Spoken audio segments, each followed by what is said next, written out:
우리가 잘 알고 있는 사무엘상의 말씀입니다. 오늘 이 시간에 변화는 필요하나 변질되지 맙시다라는 제목으로 오늘 본문 1절, 2절 말씀을 함께 나누고자 합니다. 우리가 잘 알고 있듯이 사무엘상 9장은 이스라엘 백성들의 요구에 따라서 하나님께서 사무엘을 통하여 이스라엘의 초대 왕인 사울 왕을 세우는 그러한 과정에서 사울이 어떤 가문의 사람이고 사울이 어떤 사람인가에 대해서 언급하고 있는 그러한 부분입니다. 그 중에서 1절과 2절은 이제 이스라엘의 초대 왕으로서 세워질 사울이 그가 과연 얼마나 영향력 있는 사람, 아니 영향력을 끼칠 수 있는 사람인가, 그가 과연 이스라엘의 초대 왕으로서 충분히 그 역할과 사명을 감당할 수 있는 능력을 가진 사람인가에 대해서 언급하고 있는 대목이라고 할 수가 있습니다. 그래서 9장 1절과 2절의 말씀을 통해서 과연 사울이 어떤 왕이고 얼마나 그가 왕으로서의 자격 조건을 갖추었는가에 대한 부분을 살펴볼 수가 있어요. 세 가지로 살펴볼 수가 있는데, 먼저 왕이 될 자격 조건이 이 사울의 어떤 소개를 통해서 알 수 있는 첫 번째는 뭐냐면 용맹성입니다. 왕으로서 용맹해야 되겠죠. 오늘 본문 1절에 보면 그러한 용맹성에 언급하는 데 있어서 베냐민 지파다라고 하는 그러한 소개로 시작하는 것을 볼 수가 있습니다. 베냐민 지파와 용맹성과 무슨 연관이 있겠습니까? 라고 그렇게 생각할 수가 있는데, 우리가 잘 알아야 될 것은 그 사사기 시대를 보면 우리가 주변의 많은 국가들이 그 이스라엘을 침략함으로 인해서 그 이스라엘 백성들이 얼마나 많은 고통과 또 얼마나 많은 괴로움 속에 살았었는지를 우리가 잘 알고 있습니다. 그렇기 때문에 그들이 아주 훌륭한 용맹성을 갖춘 왕이 그들을 위해서 싸워준다면 우리가 그러한 침략에 이 주변 국가들로부터 침략당하지 않아도 되지 않겠느냐라고 하는 그런 이유 때문에 그 선지자에게 그런 요구를 했던 거죠. 왕을 우리에게 보내주십시오. 근데 그 왕은 어떤 왕이어야 되느냐? 용맹성을 갖춘 왕이 되어야 된다. 근데 그 용맹성을 갖춘 왕이 왜 베냐민 지파라고 하고 있느냐라는 부분입니다. 우리가 사사기 20장과 21장을 보면 물론 이제 그 배경이 중요한 것은 아닙니다. 배경을 살펴보려고 하는 것이 아니라 사사기 20장과 21장에 보면 이스라엘 총회와, 즉 다시 말하면 이스라엘의 12지파 중에서 11개 지파와 싸운 한 개의 지파가 있습니다. 그 지파가 누구냐면 바로 베냐민 지파입니다. 왜 싸웠는지 이것이 중요한 것이 아니라 그 이스라엘이라는 나라 속에서 11개의 지파와 맞서 싸울 정도로 용맹한 지파가 어느 지파입니까? 베냐민 지파다. 그러니까 베냐민 지파 하면 이스라엘 백성들 뇌리 속에 뭐가 박혀 있냐면 용맹성의 대명사입니다. 그래서 이 베냐민 지파라고 하는 것은 이는 왕이 될 만한 용맹성을 갖추기에 충분한 그런 지파의 사람이다라는 것을 지금 소개하고 있는 거죠. 두 번째는 왕의 자격 조건 중에서 또 하나를 따진다 그러면 베냐민 지파가 중요한 것이 아니다. 그럼 더 나아가서 그가 과연 베냐민 지파 중에서 우리가 신뢰할 만한, 아니 우리가 정말 존경하고 따를 수 있을 만한 그런 영향력을 가진 사람입니까? 라고 이야기할 때 오늘 본문에서는 뭐라고 얘기했냐면 베냐민 지파에 기스라는 사람이 있었다라고 이렇게 얘기를 합니다. 그리고 그 기스라는 사람이 어떤 사람입니까? 1절에 보니까 유력한 사람이다 라고 그렇게 소개하는 것을 볼 수가 있어요. 기스라는 사람이 유력한 사람이다라는 말의 의미는, 여기서 유력하다라는 의미는 두 가지 의미가 있는데, 먼저는 뭐냐면 부유하다라는 겁니다. 그러니까 부자였다라는 의미고, 또 한 가지는 어떤 의미냐면 강력한 힘이 있다라는 얘기입니다. 다시 말하면 부유하기도 하고 그는 나름대로 그 국민들에게, 백성들에게 영향력을 끼칠 만한, 그러한 존경받을 만한 힘을 가진 그러한 사람이 바로 기스라는 사람이다라는 거예요. 사울이 이러한 기스의 아들이다라는 거죠. 근데 우리가 기스라는 이름만 가지고 그가 유력한 사람이다라는 것을 무엇으로 증명할 수가 있느냐라는 것이 단편적으로 이제 예가 제시되는데, 바로 사무엘상 9장 3절에 나옵니다. 3절 이하에부터 이 기스라는 사람이 그 아들 사울에게 무엇을 명령하냐면 잃어버린 암나귀들을 찾아오라라고 그렇게 이야기를 해요. 암나귀를 찾아오는 것하고 부유함과 강력한 용맹성을 가진, 힘을 가지고 있는 사람과의 무슨 상관성이 있습니까? 라고 이야기를 하는데, 이 암나귀라는 것은 일반적으로 재산적 가치를 떠나서 다른 의미가 있습니다. 어떤 의미가 있냐면 이 나귀는 소위 말하는 귀족들이 타고 다니는 교통수단이었습니다.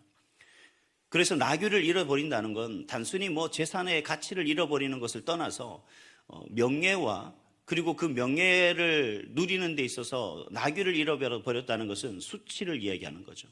명예를 잃어버리는 거고 그로 말미암아서 수치를 당하는 겁니다. 물론 저처럼 그렇게 명예를 중요시하지 않고 있지도 않은 명예를 지키기 위해서는 그렇게 중요한 건 아니지 않습니까? 없는 명예를 지킬 이유는 없잖아요. 그렇지만 명예를 가지고 있고 그 나름대로 영향력을 끼쳤던 사람들은 아무리 가문의 여러 가지 것들을 잘 지키려고 애를 쓰고 노력하고 있다는 거죠. 그가 아들을 시켜서, 사울을 시켜서 그 나귀를 찾는 것에 직접 명령할 정도라면 그가 얼마나 많은 것을 지켜왔고 그의 명성에 걸맞는 삶을 살아가고 있는가 하는 부분을 증명해주는 이야기다라고 할 수가 있습니다. 그렇기 때문에 그 기스는 아들 사울을 시켜서 잃어버린 암나귀들을 찾도록 그렇게 이야기하는 것을 볼 수가 있어요. 그리고 사울은 그 아버지의 말씀에 쫓아서 열심히 이곳저곳을 다니며 나귀를 두루 찾았지만 찾을 수가 없었다라고 성경에는 그렇게 언급하는 것을 볼 수가 있습니다. 이런 것을 본다면 그 사울의 가문 역시 베냐민 지파 속에서도 엄청난 영향력을 가진 그런 가문이다라고 할 수가 있겠죠. 또 한 가지 세 번째 요건은 뭐냐면 이제는 그의 그 가문에 대한 평가였다면 사울 자체에 대한 평가가 있어야 됩니다. 오늘 사울 자체에 대한 평가를 2절에 보면 이렇게 얘기하고 있죠. 그는 준수한 소년이고 키가 모든 백성들보다 어깨 위만큼 컸다라고 그렇게 언급하는 것을 볼 수가 있어요.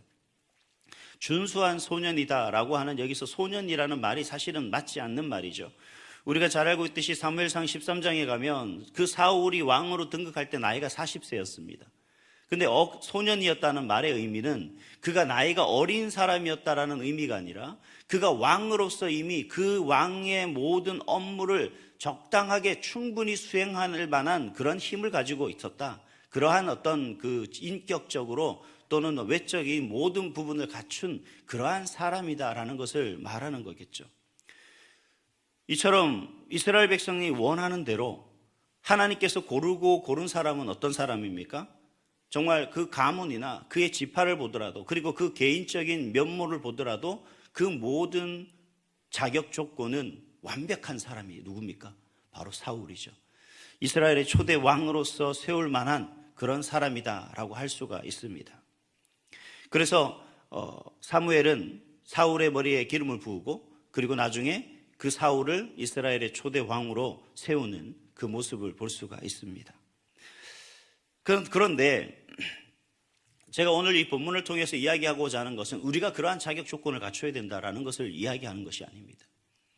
제가 오늘 말씀드리고자 하는 것은 뭐냐면 이렇게 고르고 골라 조건을 완벽하게 갖추었지만 사울의 결말은 어떻습니까? 사울의 결말은 실패입니다. 사울이 어떻게 됐어요? 변화였는데 이 변화했단 말을 다른 말로 하면 사울은 변질되고 말았죠. 우리가 여기서 분명히 이해해야 될 것은 뭐냐면 하나님이 사울을 세웠지만 하나님의 조건과 하나님의 요건 속에서 세워진 왕이 사울이 아니라는 얘기예요. 오늘 본문 1절과 2절을 통해서 세워진 그 사울의 자격 조건은 뭐냐면 사람이 생각하고 사람이 판단하고 사람의 기준으로 세운 왕이 그러한 조건을 완벽하게 갖춘 사람의 생각들을 정확하게 갖춘 그러한 왕으로서 세워진 사람이 사울이다라는 것을 소개하고 있어요. 절대로 하나님의 뜻, 하나님이 고르고 고른 사람이 아니라 백성들의 기준 속에서 하나님이 가장 부합한 사람을 골라 세워준 거죠. 그들의 요구에 맞춰서 하나님의 요구에 맞춘 사람이 아니라는 거죠. 사람의 요구에 맞춰 세운 그 왕은 결국 어떻게 됐다고요? 실패하고 말았다라고 그렇게 성경은 이야기하고 있는 겁니다. 이스라엘 장로들의 그 간절함의 바람 속에서 그들이 생각하고 그들이 세운 기준과 요건 속에서 이렇게 세웠던 그 왕은 결코 실패하고 말았다라는 것을 지금 전제하고 이 사울 왕의 이야기를 시작하고 있는 겁니다. 그래서 우리가 사무엘상 말씀 속에서 가장 많이 외우고 있고 또 너무나 잘 알고 있는 그 말씀이 있어요. 아마 저는 이 사무엘상의 핵심 포인트가 아닌가 하는 말씀인데 사무엘상 16장 7절 말씀이죠. 사람은 외모를 보거니와 나 여호와는 중심을 보느니라. 이스라엘 백성들은 왕을 세울 때 그의 가문을 봤습니다. 그가 어느 지파인지 봤고 그가 어떤 사람인가에 초점을 맞춰서 보았지만 하나님은 여전히 무엇을 보신다고요? 중심을 보신다라는 겁니다. 오늘 본문의 말씀을 통해서 우리가 생각해야 될 것은 뭐냐면 하나님의 우리를 보실 때 여전히 우리는 그 마음이 어떠한가에 대한 부분을 하나님이 나를 보신다는 겁니다. 내가 부유하고 내가 가진 것이 많고 아니면 내가 많은 권력과 아니면 많은 사람들로부터 추앙받는 그러한 명예를 가진 사람이 아니라 내 마음이 변화되어 가고 있는가, 내 마음이 변질되지 않고 있는가에 대한 그러한 평가를 누가 하신다는 거예요? 하나님이 하신다는 말씀입니다. 우리는 변화가 필요합니다. 항상 우리는 변화해야 돼요. 그래야지만 우리는 신앙인으로서 그리스도인으로서 성숙해져 가는 모습인 거죠. 날마다 우리에게는 변화가 필요합니다. 죄에서부터 하나님의 사람으로, 예수님을 닮아가는 사람으로, 그리스도인으로 늘 말씀의 거울을 통해서 우리를 살피고 우리를 성화하는 그러한 모습이 있어야 되는 거죠. 그런데 문제는 그러한 우리 가운데 변질되지 말아야 된다는 겁니다. 변화는 있되 변질되어서는 안 된다. 하나님 아닌 다른 것으로 우리 가운데 채워서는 안 된다라는 말씀입니다. 이렇게 완벽한 사울이 과연 그 가운데 뭘 채웠을까요? 그 중심에 무엇으로 가득 채웠을까요? 하나님 아닌 다른 것으로 채웠겠죠? 하나님의 말씀이 아닌 자신의 생각으로 가득 채웠습니다. 결국 그래서 하나님으로부터 외면받는, 하나님이 내가 잘못 세웠다라고 그렇게 고백할 수밖에 없게 하는 그런 모습으로 변질되고 말았던 겁니다. 오늘 한날 여러분 하나님과 동행하는 삶을 살기를 원하신다면 우리는 변화가 필요합니다. 하지만 변질되어서는 안 되는 줄 믿습니다. 날마다 여러분이 이 변화를 통해서 더욱더 성숙해지고 하나님과 동행하는 삶 속에서 오직 하나님의 기쁨이 되는, 그리고 날마다 승리하는 그런 저와 여러분, 여러분의 가정, 여러분의 자녀들 될 수 있기를 주님의 이름으로 축복합니다. 기도하겠습니다.